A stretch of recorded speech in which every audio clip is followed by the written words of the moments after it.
Hello everyone. Now look at question number 7. The question number 7 is the volume of a cube is 8303.765625 cubic meter. Find the side of cube. तो मैंने volume mention किया, metre cube cubic metre या metre cube एक ही बात है। Volume की unit जैसे square की यूनिट होती है मीटर स्क्वायर, ऐसी वॉल्यूम की यूनिट होती है मीटर की पावर 3। ओके, तो इतना वॉल्यूम दे रखा है, हम उसके क्यूब की साइड निकालें। क्यूब क्या होता है आपको पता ही है, जिसमें लेंथ ब्रेथ हाइट यानी 3 डायमेंशनल फिगर होता है और लेंथ ब्रेथ हाइट कैसी होती है, सेम होती है, सेम लेंथ की होती है। ठीक है, अब आपको ये समझना पड़ेगा कि वॉल्यूम ऑफ क्यूब होते हैं साइड, जैसे एरिया ऑफ स्क्वायर होता है साइड इंटू साइड, ऐसी वॉल्यूम ऑफ क्यूब होता है side into side into side, यानी कि साइड की पावर 3। अगर आपको ये पहले से पता है तो बहुत अच्छी बात है, नहीं पता है तो उसको आपको लर्न करना पड़ेगा। ठीक है, तो वॉल्यूम ऑफ क्यूब का फॉर्मूला ये होता है साइड की पावर 3। ठीक है, अब वॉल्यूम ऑफ क्यूब गिवन है कितना, 8303.765625, ये मैंने यहाँ लिख लिया। साइड की पावर 3 एज इट इज। ये साइड की पावर 3 आके इधर क्या आ जाएगा, जैसे कि मैंने बताया था प्रीवियस एक्सरसाइजेस में, इधर का स्क्वायर इधर आके क्या बन जाता है, स्क्वायर रूट। ऐसे इधर का क्यूब इधर आके क्या बन जाता है, क्यूब रूट। तो इधर का क्यूब क्या आ गया, यहाँ उनके क्यूब रूट में आ गया। सॉल्व कैसे करते हैं, आई टोल्ड यू अर्लियर कि डेसिमल की जगह यहाँ पे पहले डेसिमल को हटाएंगे, डेसिमल की जगह 1 लगाया और आगे कितने नंबर है, 1 2 3 4 5 6 जीरोस पुट कर दिए। ठीक है, तो अब क्या किया, ये न्यूमरेटर डिनोमिनेटर दोनों का है तो इसे अलग अलग कर दिया, यानी न्यूमरेटर का क्यूब रूट अलग और डिनोमिनेटर का क्यूब रूट अलग। तो मैंने यहाँ किया सेपरेट कर दिया, न्यूमरेटर क्यूब रूट अलग, डिनोमिनेटर क्यूब रूट अलग। अब ये नंबर बहुत बड़ा है, आपके पास ये चैलेंजिंग जॉब है कि आप इसका क्यूब रूट निकालें। कैसे, प्राइम फैक्टराइजेशन मेथड से, क्योंकि क्यूब रूट का कोई लॉन्ग डिवीजन मेथड नहीं होता है। क्यूब रूट का one and only one method है। मैंने 2 मेथड है, एक शॉर्टकट भी कह सकते हो, लेकिन और एक प्राइम फैक्टराइजेशन मेथड। शॉर्टकट नहीं करवाऊंगा क्योंकि शॉर्टकट से ये बहुत डिफिकल्ट पड़ेगा। ये प्राइम फैक्टराइजेशन मेथड से सॉल्व करते हैं, ये मैंने ऐसे सॉल्व करूंगा पूरा। ये आप देख सकते हैं कि किस तरीके से कट किया है, 3 से कट किया है, 1 2 3 4 5 6 7 8 9 10 11 12 टाइम्स तो 3 से कट किया है। फिर 6 टाइम्स किससे कट हुआ, 5 से कट हुआ। तो जब मैंने पेयर देखा तो 3 के कितने बने, 1 2 3 4 के पेयर तो कितने बने, 3 के बने, और 2 पेयर बने 5 के। इसका मैं जब आपको फोटो भेजूंगा तो आप अच्छे से इसे देख लेंगे कि कैसे कट किया है। कुछ नहीं किया है, कट किया, बट हाँ थोड़ा सा डिफिकल्ट पड़ेगा, बट ध्यान रखेंगे तो कोई ऐसा डिफिकल्ट नहीं है, मेथड वही है। ठीक है, तो कितने पेयर बने, 3 के, 1 2 4 पेयर 3 के बने, 2 पेयर 5 के बने। तो अब इसे मल्टीप्लाई करना है तो आप कैसे भी करके कर सकते हैं। मैंने क्या करा, 3 3 इधर 9 9 3 27 27 3 81, यानी चारों 3 को मल्टीप्लाई करा के 81 आ गया और 5 5 की मल्टीप्लाई 25 आ गया। और 25 की 81 से मल्टीप्लाई कराते हैं तो 2025 आया। जब अब डिनोमिनेटर में था क्या, 1 के आगे कितने जीरो थे, 6 जीरो। अब जब इस तरह के क्वेश्चन होते हैं तो बहुत इजीली हो सकते हैं। 3 3 के पेयर बनाया तो 3 का एक जीरो का एक पेयर बन गया और इन 3 जीरो, क्यों, क्योंकि क्यूब रूट है इसलिए 3 का पेयर बनाया। एक तरीके से मान लीजिए इसको मैं 10 10 से कट कर रहा हूं तो 6 जीरो है तो कितनी बार कट हो जाएगा, 6 बार कट हो जाएगा 10 से, है ना। तो एक 3 कट पेयर एक कनेक्ट बनेगा, 3 का पेयर एक बनेगा, यानी 10 के कितने पेयर बन जाएंगे, 2 पेयर बन जाएंगे। और 10 इंटू 10 कितना होता है, 100। ये ऐसी लिख लीजिए, इन 3 से एक जीरो बाहर आ गया, इन 3 से एक जीरो बाहर आ गया, 1 का मैंने एज, तो इसका स्क्वायर रूट हो गया, सॉरी क्यूब रूट हो गया 100। तो मैंने यहाँ आप वैल्यू लगाई, ये जो इतना बड़ा नंबर था इसका क्यूब रूट निकाला था 2025 और अपॉन में 100। अब डेसिमल कितने से पहले आ गया, 2 से पहले, क्यों, क्योंकि 2 जीरोस हैं। तो 20.25 मीटर, क्योंकि साइड है तो उसकी यूनिट लगानी पड़ेगी मीटर, क्योंकि वॉल्यूम था मीटर क्यूब में तो साइड हो जाएगी मीटर में। अगर वॉल्यूम होता सेंटीमीटर क्यूब में तो साइड हो जाती सेंटीमीटर में। नेक्स्ट क्वेश्चन नंबर 8 है, the volume of A cube is 216 centimetre cube. Volume of A cube, एक क्यूब है उसका वॉल्यूम है 216 सेंटीमीटर क्यूब। ठीक है, पहले इसी को सॉल्व करते हैं। जब वॉल्यूम ऑफ क्यूब है 216 सेंटीमीटर क्यूब, अब वॉल्यूम ऑफ क्यूब, अभी मैंने पिछले क्वेश्चन में फॉर्मूला बताया क्या होता है, साइड की पावर 3। अब वॉल्यूम ऑफ क्यूब गिवन है कितना है, 216 और साइड की पावर 3 एज का। इधर का क्यूब इधर का इनके क्या बनता है, क्यूब रूट बनता है। तो 216 का क्यूब रूट मैंने इधर निकाला है, वरना ओवरऑल भी आपको पता होना चाहिए 6 का क्यूब होता है 216। ये 2 से 3 टाइम्स का किया और 3 से 3 टाइम्स का किया। यहाँ से एक 2 बाहर निकल के आ गया और यहाँ से क्या बाहर निकल के आया, 3 का पेयर बन गया। तो 3 2 जा 6, यानी कि साइड कितनी है उस क्यूब की, जिस क्यूब का वॉल्यूम दिया था 216, उसकी साइड कितनी होगी, 6 सेंटीमीटर। अब आगे पढ़ते हैं, if the length of the edge is increase by 2 times. हमने क्या करा, लेंथ इसकी एज को क्या कर दिया, 2 टाइम्स बढ़ा दिया, यानी कि 2 टाइम्स कर दिया, 2 टाइम्स बढ़ा दिया हमने। क्या करा, इसकी लेंथ को 2 टाइम्स कर दिया।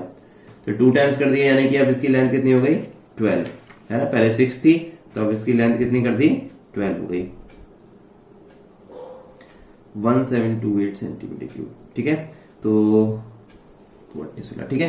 तो इसकी लेंथ कितनी हो गई, 2 टाइम्स कर दी, यानी कि पहले 6 थी अब तो न्यू साइड कितनी होगी 2 इंटू ओल्ड साइड यानी 2 इंटू 6 दैट इज 12 सेंटीमीटर। तो वॉल्यूम ऑफ न्यू क्यूब कितना होगा? अब भाई जब ओल्ड वॉल्यूम पता था तो ओल्ड साइड निकाल ली, यहाँ न्यू साइड पता निकाल ली तो अब न्यू वॉल्यूम भी तो निकल जाएगा। तो वॉल्यूम ऑफ न्यू क्यूब होगा फॉर्मूला भाई साइड की पावर 3, तो 12 की पावर 3 हो गया। साइड हमने 12 निकाली थी, अब 12 इंटू 12 इंटू 12 यानी कि इसका जब क्यूब निकालेंगे तो 1728 निकल के आएगा। अब ये पूछा है कि ये पुराने वाले वॉल्यूम का कितने टाइम्स है, तो मैंने क्या करा, वॉल्यूम ऑफ ओल्ड क्यूब ऊपर रखा है, वॉल्यूम ऑफ न्यू क्यूब नीचे रखा है। ओल्ड क्यूब था 216 क्वेश्चन में था, न्यू क्यूब कितना निकाला 1728। जब इससे कट करेंगे तो ये आएगा 8 से कट होगा, 208 जा होता है 216 8 जा होता है 1728। जब ये कट करेंगे 216 1 जा 216 8 जा 728। तो ये क्या समझ में आया कि अगर वॉल्यूम ऑफ ओल्ड क्यूब 1 होगी तो वॉल्यूम ऑफ न्यू क्यूब कितना हो जाएगा 8, यानी 1:8 है। तो ये कितना टाइम्स हो गया 8 टाइम्स है। कितना टाइम्स हो गया? So the volume will become 8 times, यानी कि 216 था अब कितना हो गया 1728। तो 1728 पहले वाले का कितना टाइम्स है? एक तरीके से 8 टाइम्स है ना, तो answer will be 8 times. Now question number 9, देखा ratio there are 3 cube, 3 cube है, their volumes are in the ratio 2:3:4। उनके वॉल्यूम का रेशियो कितना है 2:3:4 है। तो मैंने माना let the volume of 3 cube be 2x 3x और 4x। ठीक है, जब रेशियो में क्वेश्चन होता है तो इस तरीके से मान लेते हैं कि वॉल्यूम क्या है 2x, ये 2 है तो 2x हो गया, दूसरा है 3x, दूसरा है 3x और तीसरा है 4x, यानी तीनों क्यूब्स के वॉल्यूम कितना कितना मान लिया 2x 3x और 4x। और उन्होंने क्या कहा इनका एडिशन यानी टोटल वॉल्यूम कितना है 19773। तो क्या मतलब इनको तीनों को ऐड करने पे कितना आना चाहिए भाई, पहले क्यूब का वॉल्यूम 2x था, दूसरे का 3x, तीसरे का 4x, और उनका कहा है टोटल वॉल्यूम कितना है 19773। तो उनको ऐड करके मैंने क्या लिख दिया 19773 के इक्वल। 4 और 3 7 और 2 9x किसके इक्वल होगा 19773 के। x एज इट इज, यहाँ 9 मल्टीप्लाई में तो इधर आके क्या होगा डिवाइड में। जब इसे 19773 को 9 से कट करेंगे तो क्या आएगा 2197, यानी x की वैल्यू आ गई 2197। तो फर्स्ट क्यूब का वॉल्यूम कितना आ गया? वॉल्यूम ऑफ फर्स्ट क्यूब था कितना 2x, तो 2 एज इट इज रखा, यहाँ x की वैल्यू पुट करी 2197, 2 इंटू 2197 होता है 4394। ऐसे वॉल्यूम ऑफ सेकंड क्यूब कितना आया, यानी कि 3 इंटू 2197। तो 3 इंटू 2197, 3 7 जा 21, 9 3 27 2 29 और 3 जा 2 5 3 2 जा 6, तो 6591 और वॉल्यूम की यूनिट होती है सेंटीमीटर क्यूब। सेम ऐसी वॉल्यूम ऑफ थर्ड क्यूब होगा 4x यानी 4 इंटू साइड यानी 4 इंटू 2197 यानी 8788 सेंटीमीटर क्यूब, यानी तीनों क्यूब्स का वॉल्यूम मैंने इस तरीके से फाइंड आउट कर दिया। नेक्स्ट क्वेश्चन क्या है, लिखा है estimate the cube root of the following number, लिखा है do not consult the table. इसमें डू नॉट को कट कर दीजिए, खाली समझ लीजिए यहाँ पे करना है कंसल्ट द टेबल।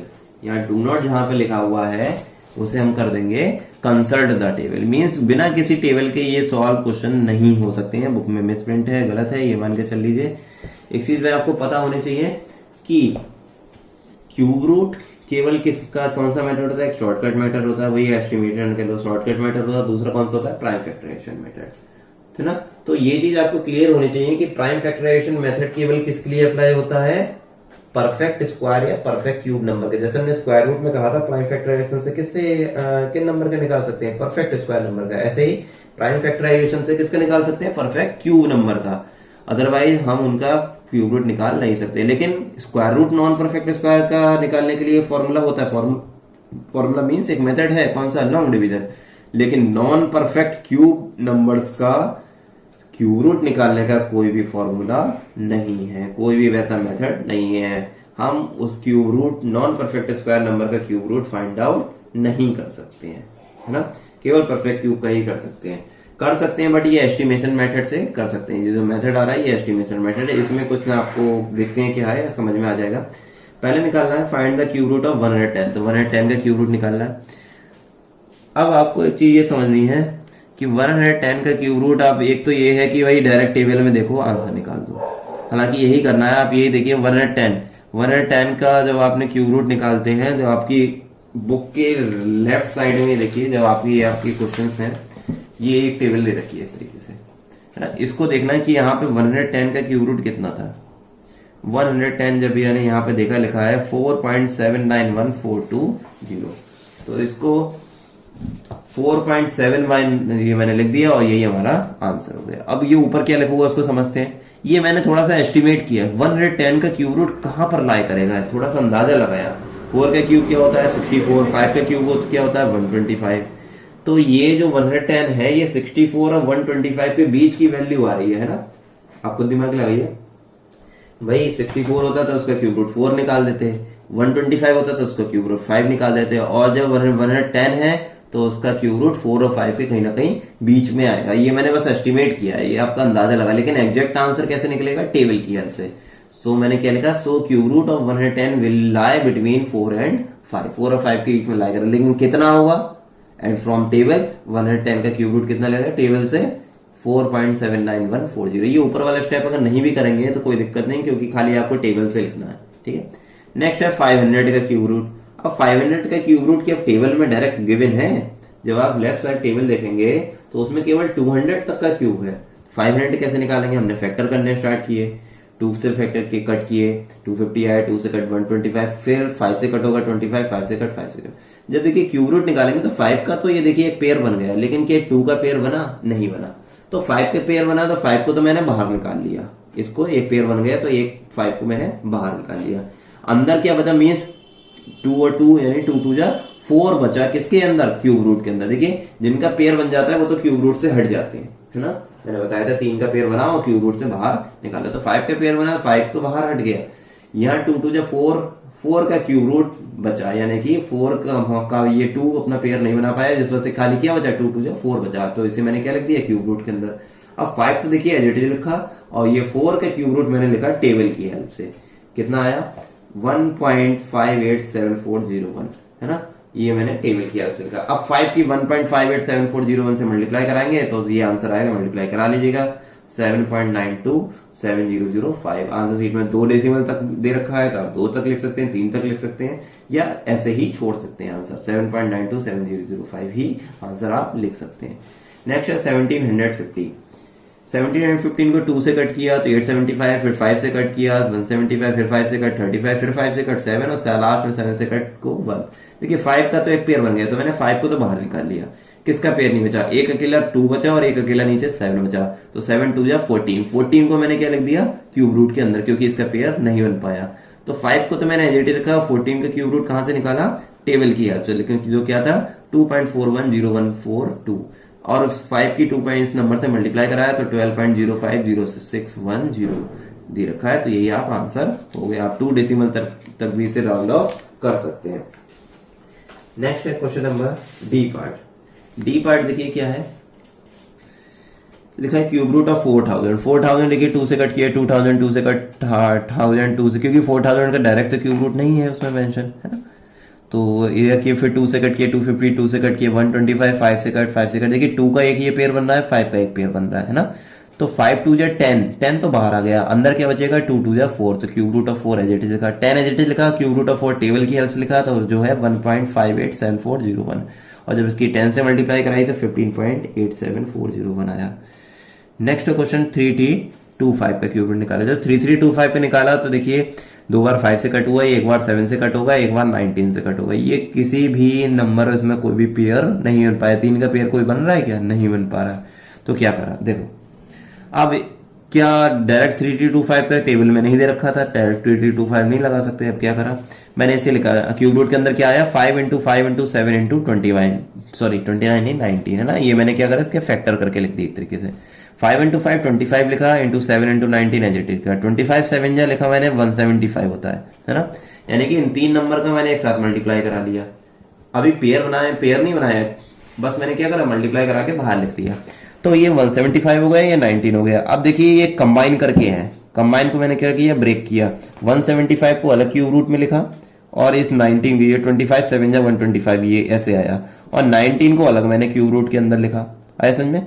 अब 175 का क्यूब रूट आपको टेबल में मेंशन है। 175 जब देखेंगे तो लिखा है 5.59345, और 19 का भी क्यूब रूट आपको टेबल में मेंशन जो कि है 2.668402। दोनों का अलग अलग लिख लिया, और फिर क्या करें, इन दोनों का मल्टीप्लाई किया। देखिए इसका एक तरीका यह था कि 5 का क्यूब रूट अलग लिख लो, फिर 5 का क्यूब रूट अलग लिख लो टेबल से, फिर 7 का क्यूब रूट अलग लिख लो, फिर 19 का क्यूब रूट अलग लिखो। मतलब चारों का अलग अलग क्यूब रूट लिखे और फिर चारों का मल्टीप्लाई करा दें। ऐसा भी हो सकता है।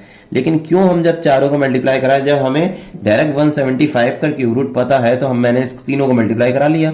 7 5 जा 3325 का तो नहीं पता है डायरेक्ट, तो 7 5 जा 35, 35 5 जा 175 अलग कर लिया और 19 अलग कर लिया। 175 का क्यूब रूट अलग लिख लिया, 19 का अलग लिख लिया, बीच में क्या कर दिया, मल्टीप्लाई कर दिया। जब मल्टीप्लाई करेंगे तो 14.9255 समथिंग आपका आंसर आएगा। आई होप आपको ये क्लियर हो गए होंगे। इसी के साथ ये चैप्टर फिनिश होता है। इसके बाद देखते हैं कि कौन सा चैप्टर स्टार्ट कराना है। आज के लिए इतना ही। Thank you so much and keep revising.